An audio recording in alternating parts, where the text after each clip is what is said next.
Hello and welcome back to the All Out Brits Podcast, the podcast where we send the house on all things NFL from across the seas here in England. And what a wonderful life it's been and what a wonderful week it's been. It was Christmas time. We had plenty of action going on.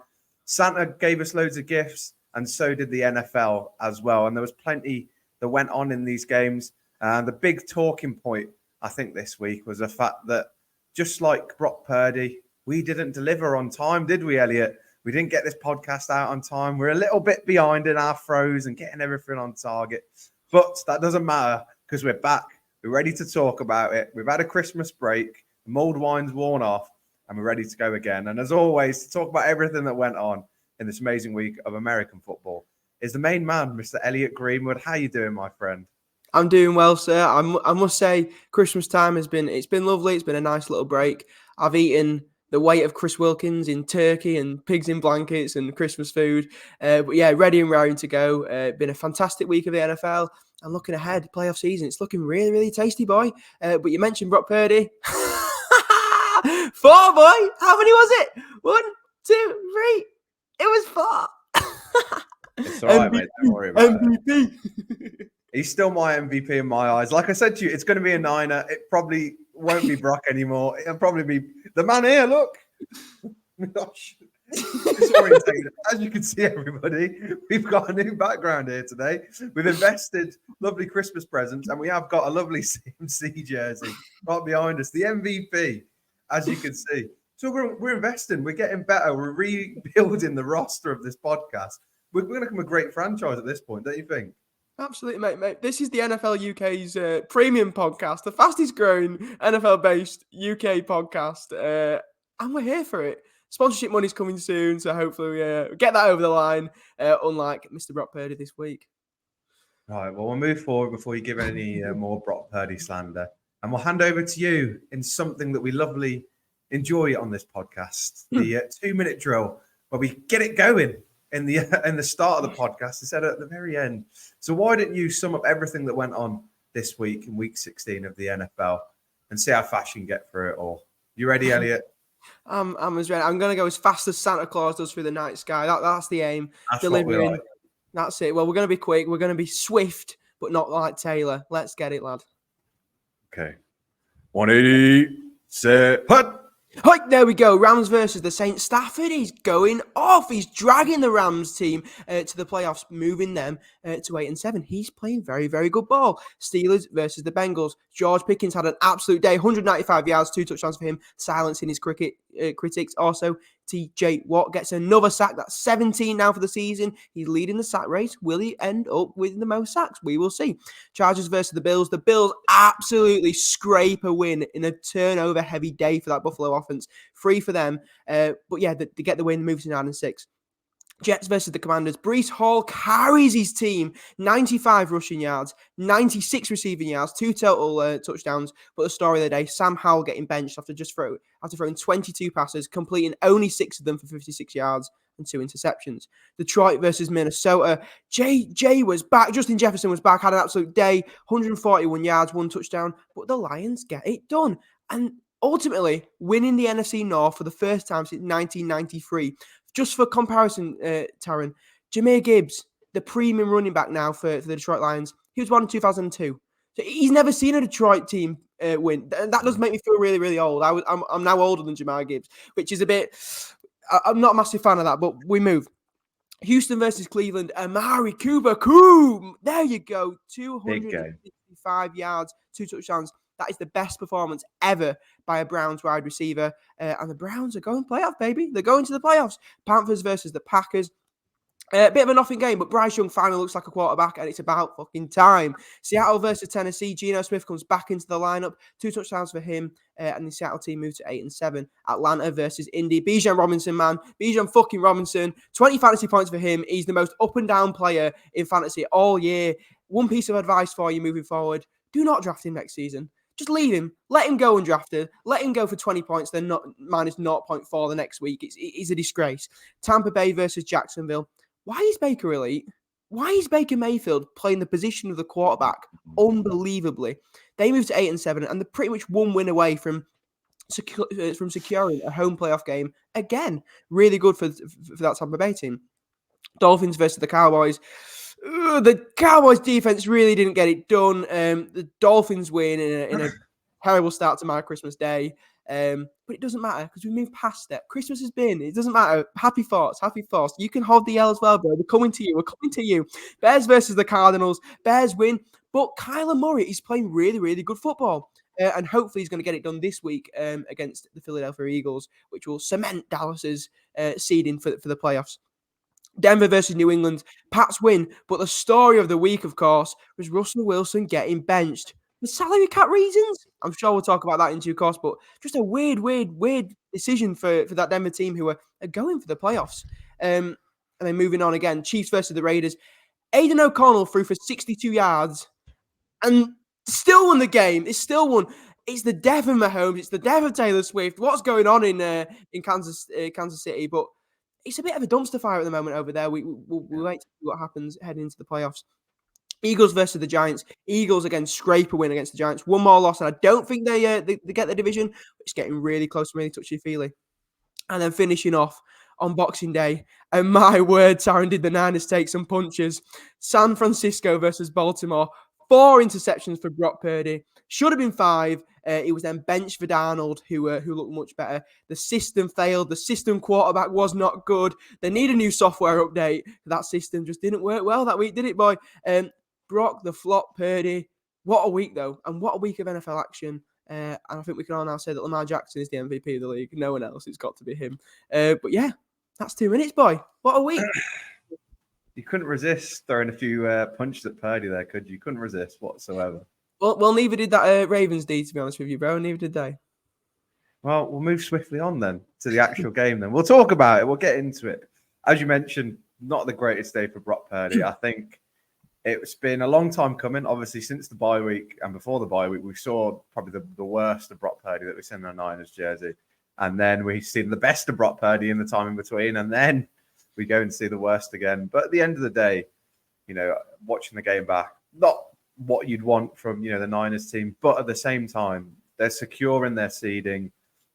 Wasn't a great day from either offense or defense. Really, really poor. Just not really at their best. And I think people have been talking about it every single day since about Brock Purdy not being the elite quarterback that he is. But I think it was something that Shanahan and the Niners needed. As we know, as soon as the Niners go down in the 4th or even late 3rd, I know that's it, because for some reason we cannot mount a comeback if we're points down in the second half of a game. And it's a shame, really, because we've got all the assets, got everything there. But for some reason, just Shanahan's system fails whenever it comes to that circumstance. And Lamar Jackson wasn't even at his best, ironically, in the game. Far from it. And still somehow managed to drag the Ravens and made our defense look absolutely terrible. It was a game where the Niners got humbled. And I'm all here for it because I'm a humble man.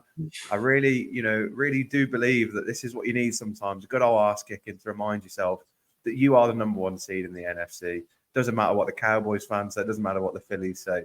We are the number 1. Don't worry about it. Good night, sweet prince. What would you like to add to that? I think, again, the system did fail. There's no shadow of a doubt. It was both sides of the ball were very poor.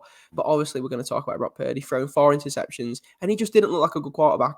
And it's in those games, which are tight games, which they can go either way. That's the games that Brock Purdy doesn't tend to play very well. He tries to throw the ball in windows that aren't open.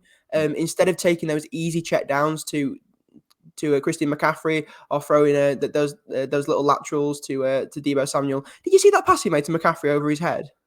Yeah, everyone's raving about it. He still went for -5 yards, so I don't really know what was going on with that.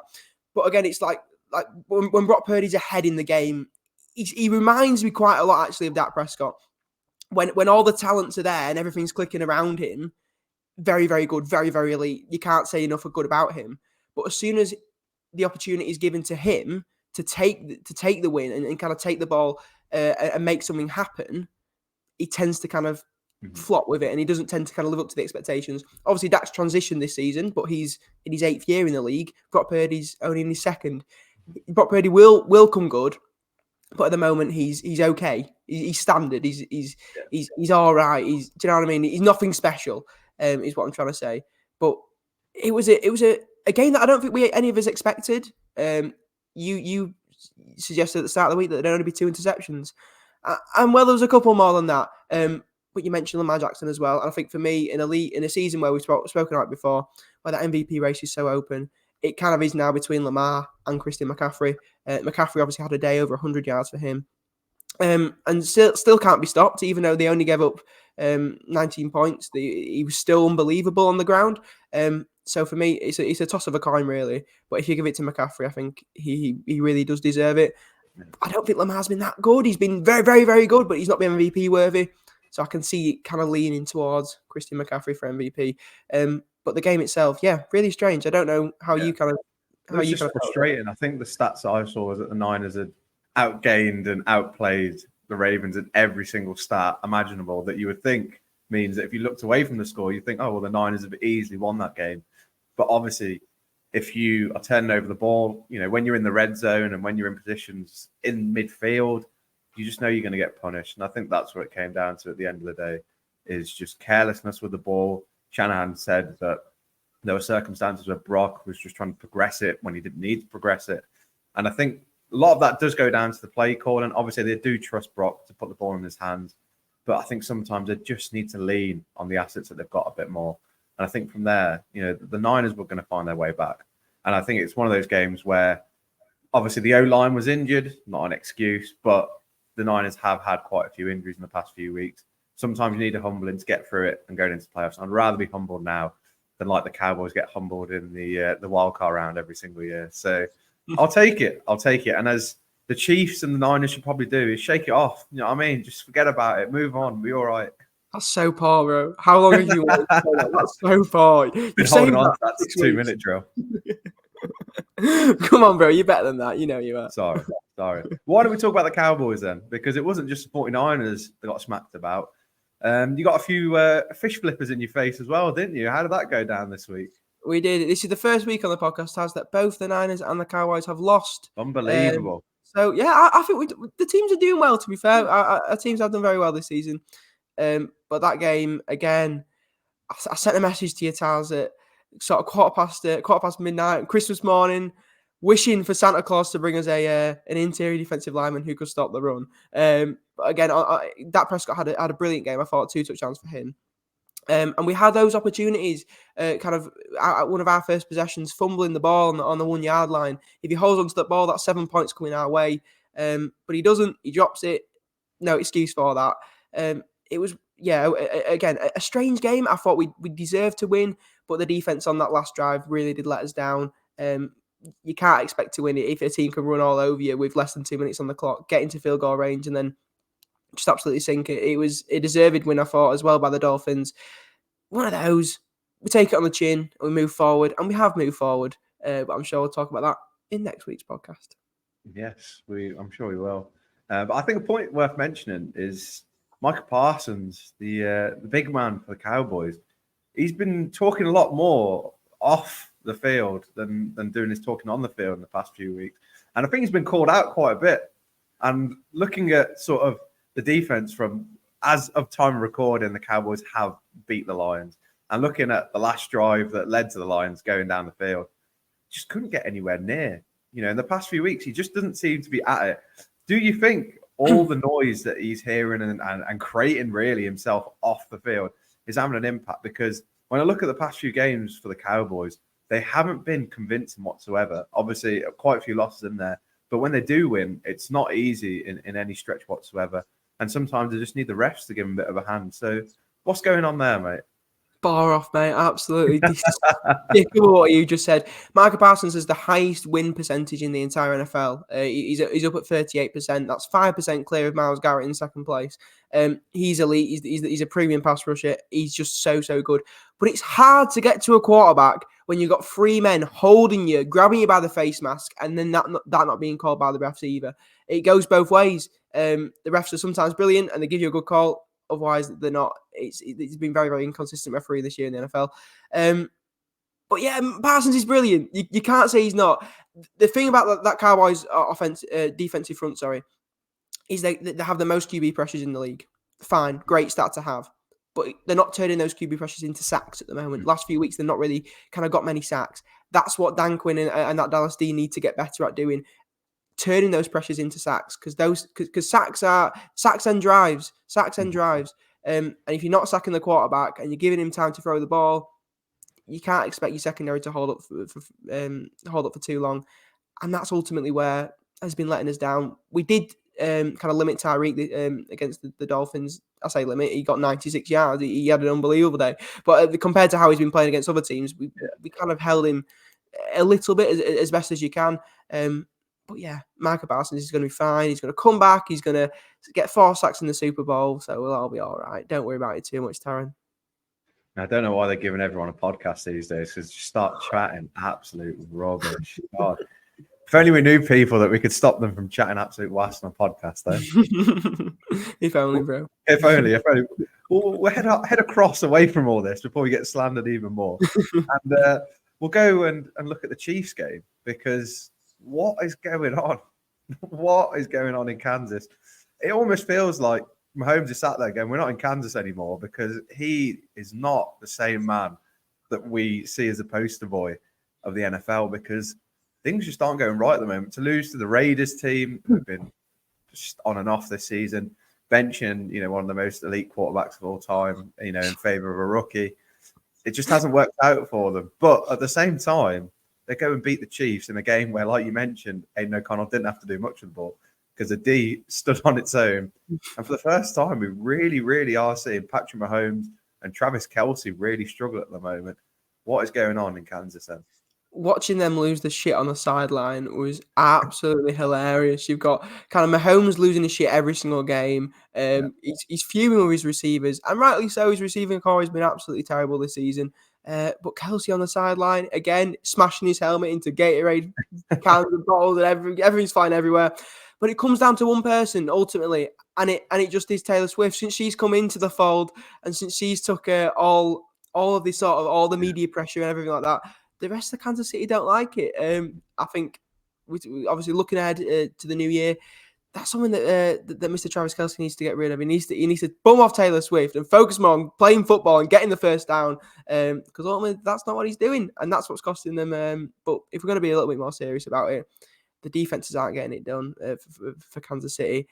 Yeah, Josh Jacobs didn't even play. Josh Jacobs, an unbelievable running back for the Raiders, didn't play. They had a backup playing who again got over 100 yards. They got Chris Paul on the defensive line, who's up for Chris Jones, who's up for he's a free agent at the end of the year. Will they sign him? Well, they need to sign him back, but have they got the cap space because they spent it all on Mahomes? It is a little bit of a dumpster fire in Kansas City at the moment. I don't know what you think about it, Taz, but I can't see them doing much past that wild card game. No, they really are struggling. Obviously, now with the seeding, they could have a really tough matchup early doors. It could be the Bills at this point. Surely it could be Chiefs Bills. It could be a really tough game for them, and it just doesn't seem to be clicking whatsoever. They're not as dynamic as we know them to be. When they get in positions where you think, oh well, this is easy. When I always watch Chiefs game, I literally turn it off after about the first quarter, because I know that they've had 2 drives and they've had the ball for about a minute and a half, and somehow they've come away with 14 points. And it happens every single time. And for the first time, I'm sat there watching a Chiefs game, having to stick it through to the end, because it's all falling apart. And obviously mentioned the whole Taylor Swift thing, but I think it's saving them, because I think if the media pressure was on the Chiefs at the moment, there'd be some fingers being pointed seriously at the big players that we know are at the Chiefs, because it's all this Taylor Swift and the amount of sort of fan base she's brought in and the amount of media sort of coverage she's brought in. It's detracting away from everything that's going wrong with the Chiefs, who they are the current Super Bowl champions. We can't forget that. They are the ones with the ring. They're the ones that won it last season. And they're the ones that, played through the adversity and just smoked the league completely. And that's not being talked about enough, because everything is being focused on Taylor Swift and Travis Kelce and the New Heights podcast and everything like that. So if anything, I think it's saving them at this point, because otherwise I think there'd be some serious questions being asked of a lot of those players in that team and the money that they're earning as well. Absolutely, mate. I think you mentioned that they are the Super Bowl champions. I rewatched the game last year, the Super Bowl game, the Eagles versus the Chiefs, and it's like watching 2 completely different teams. Yeah. the Chiefs were clicking on all cylinders last year. They got it going. They got the kind of the quick passes going. They had the long passing touchdowns as well. And they were such a fun team to watch. And you could tell that they all were out there enjoying the football. They don't look like that anymore. They look like they are just turning up to a 9-to-5 job. They're not enjoying kind of what's going on in Kansas City. And I don't blame them when you're losing in the fashion that they are losing. And when Mahomes is on the contract that he's on and he's not getting it done, you can see the players around him are getting frustrated. And you can only point fingers at your receivers for too long before your receivers start pointing them back at you and say, why aren't you throwing the ball to me here? I'm open in this situation. You got to trust me with the ball. But at the end of the day, Mahomes has got no trust in his receivers outside of Kelsey, which is a massive, massive issue. Especially if you want to do anything past that wildcard game, you've got to have trust in your big players. Yeah. And that's just not something that's happening at the moment. And it's just all over the place in Kansas City. And like I say, I don't see them doing anything past that wildcard game.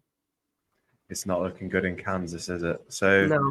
I think we'll have to pray for Travis. We'll have to pray for Taylor. And we'll have to pray that Jackson Mahomes don't get anywhere near the pitch because his brother's not putting it on. You never know what could happen with him getting suited up and getting on the pitch. But speaking of losing teams, why don't we talk about fantasy? Because this week, somebody took a major L and somebody isn't heading to the fantasy Super Bowl. Elliot Greenwood, what is going on? I'll be honest, mate. My season ended when I traded CD Lamb, TJ Hawkinson, and Jordan Love for Tyreek Hill. After that, CD Lamb's got the most points in fantasy. He's been unbelievable. And that was about week 6. Yeah. At the start of the season, I had to do my brother's team for him because he wasn't just doing it. So I'm making the trades for him. I was putting plays in. And now he's in the final looking like he's going to win it all. I'm gutted, to be honest with you, mate. I'm absolutely gutted. You're karma. Bro, I don't even know what to say at this point. I was going into the season. Obviously, I was the favourite. I played it a couple of times before. I feel like I know my stuff when it comes to the NFL. But when all your best players get injured, when Joe Burrow goes down, when he just stops throwing the ball to Chase, there's not much you can do, to be honest. And you just got to take it on the chin. But at least I'm not in the losing bracket. That's all I can say. How are you feeling, Taryn, heading into a week? Obviously, you didn't have a game this week in fantasy. How do you feel with that punishment on the line? It's massive. It's a huge game. How are you feeling? How are those nerves? Great, because look at the forfeit. I've taken worse things on dates. So to me, blow up doll, it's minor, mate. No need to worry. So, like I said, you guys won't force it through. I'm the one that has to organise everything. So I know for a fact it won't get forced through. So to be honest, I'm confident, regardless what happens. I'm gonna have a good time with it. It's not a punishment to me. I'm terrified. I'm absolutely terrified. Now that the game's got underway, I think I'm down by about 30, 40 points already. Taysom Hill is sat on the bench for me this week, and I elected to put Jake Ferguson in. I thought, and I'm being punished for it. I am being punished for it because I know for a fact that Taysom Hill is going to get a touchdown. He's going to get like 50, 60 yards, and then he's going to have thrown a 20-yard dart into the end zone as well, and it's going to ruin my week. And it's going to be because I didn't back the people that have got me where I got to. So, yeah, it's going to be a tough week. But backing the people that have got you to where you got to, you finished last in the season. You're the worst player on the roster. Look, like I said, there has been some dodgy trades going on in this league. You got to rebuild. I'm not happy with anything that's gone on with the league this season. So you got to firm it. I've sat my quarterback. You know what I mean? I've done a Broncos here. I've sat it. Let's worry about next year. I haven't traded away my number 1 pick to try and get me to the Super Bowl. Remember that. Very, very, very true. Very true. I haven't made those mistakes. I'm happy where I am. I'll take the punishment if it comes to me, and I'll go again next season and win the entire thing. So I'm all right, mate. That's the mark of a true dynasty owner. Hopefully, he's going to come back next season. You got to go well for the for that draft sort of. What are we calling it? It's like a draft day, is it? I don't know what we're doing. Draft combine. Should we call the combine. It? Yeah, that's it. We're doing a combine, deciding the draft ratings, and that's going to be a lot of fun. So there's going to be lots of training ahead of that, lots of drinking, lots of practicing ping pong shots, all of that. Got to be starting now, Taz. Because by the time all this rolls around, now we've got a golf set as well, mate. I've been practicing my chipping all night. So Merry Christmas, bro! Merry Christmas. Merry Christmas indeed. And speaking of a team that didn't have a Merry Christmas, That was a Broncos, wasn't it? Indeed. So why don't we move past all of the fantasy, move past all of the football that's gone on, and we'll head to the sideline and talk a bit about the Broncos, in fact. And we'll leave it to another podcast, to another time, to talk about the games coming up this week. Let's tease it to everybody. Let's head to the sideline then. People watching this, it might be New Year already for where they're at. It might have already been. It might not be yet, but let's talk about New Year's resolutions. The one thing that happens every single year, everyone comes out with it. Oh, I'm going to grow 6 feet. I don't know. It just come out with loads of different things that after day one, you've done them. Day two, you've sacked it off, thrown it in the bin, and you start eating like a triple pack of crisps or something like that. And I hope that that is not the case for any of us this year. But I also have a feeling that the NFL franchises that we support and follow could do with a few New Year's resolutions to sort themselves out. As we've seen, I think that the Broncos are quite set on working on their finances, working on saving money in 2024. Let's talk about that. So clearly, saving money is on the mind for Denver Broncos. What on earth has gone on there? It's ridiculous. They're still in the hunt this year for the playoffs. But obviously, we'll touch on that in the podcast that's coming up. We're going to edge our views, Taryn. It's going to come up a little bit later on.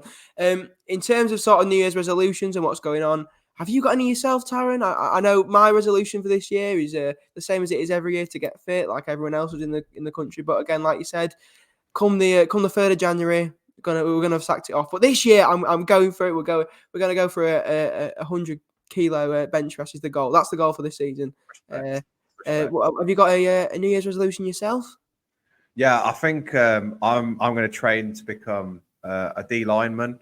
I think I've got the makings of it. I think I will then be like a dual threat and then be able to play like tight end or something like that. You know what I mean? Like become an eligible receiver and then win about That's 4 the main years. thing. That's the main thing. You got to be eligible. The Lions will have a hard one. You got to be eligible. So it's part of my 4-year plan to become a Super Bowl champion. So yeah, I'm working on that in 2024. Well, if you're becoming a D lineman, I think the Cowboys' resolution for 2024 is to find a D lineman that can stop the run. So if you learn how to stop the run, Taryn, we'd have you as a Cowboy. I will, and then I'll forget it all when I join the Cowboys team. So just for you, mate, just for you. You look lovely with a star on your helmet, bro. I'll blame it on the concussion or something like that. One game, I got a concussion. I can't play for you guys anymore. What about for the teams then? Because if we look around the NFL, there's been some amazing franchises this season and some amazing games that we've seen. But there's also been some absolute stinkers. And I think there's a lot of things that need to be sorted out. I think for the Vikings, their resolution is to either find Kirk Cousins a new ankle and a new heel or get a new quarterback in for the end of this season, because they can't make their mind up. 1 minute Nick Mullins is in, next minute it's Jaron Hall, there Joshua Dobbs, the Pastronaut. I think they'd sort out this quarterback carousel over there. So I think that's definitely one of them. And I think for the Chiefs, yeah, I think they maybe need to, like, I don't know, get Taylor Swift to record a new version of, like, the anthem or something. You know what I mean? Like, they need something to get the money going. They need something to sort themselves out. They need some motivation. She loves a remaster, so she needs to remaster this team because it's not looking good, bro. No, it's not. Absolutely flapping there, Taryn. The New Year's resolution that I'm going to go for is to do with the Chicago Bears. And for me, the resolution is to move on from Justin Fields. They've currently got the number 1 overall pick. Can they? Will they have the balls to select Caleb Williams? That's what I'm hoping for from a Bears point of view. But then, where does Fields go? Atlanta looks like a good proposition. You mentioned Minnesota. Does he go there? I think he's had time to prove himself, but I think he's got a lot more to show. He's a dual threat quarterback. He's not that of Lamar Jackson. But seeing where he goes will be really, really interesting. But yeah, if the Bears can move on for him and secure Caleb Williams, I think that would be a really exciting time to be an NFL fan in Chicago. Do you reckon the Cowboys' New Year's resolution is to just be like more shit or less shit? Where are you going with this? You're actually such a waffler. Like, bro, Pancake Day is not for a couple of months. You're actually just waffling away, bro. Like, I could see the cogs turning, but they weren't turning fast enough. Again, the system's broken in San Francisco. The quarterback's not working there. People don't have composure in the center anymore. Taron, you've just shown it there. Wait, go on. I'll let you finish. You going anywhere? I was just trying to see like if I could get a nibble out of you, but looks like you've had too much to eat already. So that's fine. It's fair enough. Yeah. You didn't get a nibble. You're taking this health goal. You got a shot. Taking it early. Yeah, don't start Monday. If people say, "I'll start Monday," there's 52 Mondays in a year. You fucking fat prick. Like, come on, start today. Start now. Come on. Well, on that bombshell, before we get cancelled, before we offend anybody else, thank you everyone for joining us this week on the All Out Brits podcast. If Elliot Greenwood has upset you, his at's there. Go bombard him with abuse and let him know that he is an absolute deluded git. Thank you, everyone, for joining us. We will be back with an additional podcast talking about all the playoff pictures, drama scenarios that are going on this moment and heading into week 17. So make sure you keep an eye on that. Make sure you keep following us on all social medias. Keep joining us on YouTube in particular. And if you can't endure 30 minutes of us, get on TikTok and have a 1 minute look at what we got going on. And as always, with all that in mind, we make sure to keep sending you back for more on the All Out Brits podcast. Thank you very much, and we'll see you next time on the All Out Brits podcast. See you soon.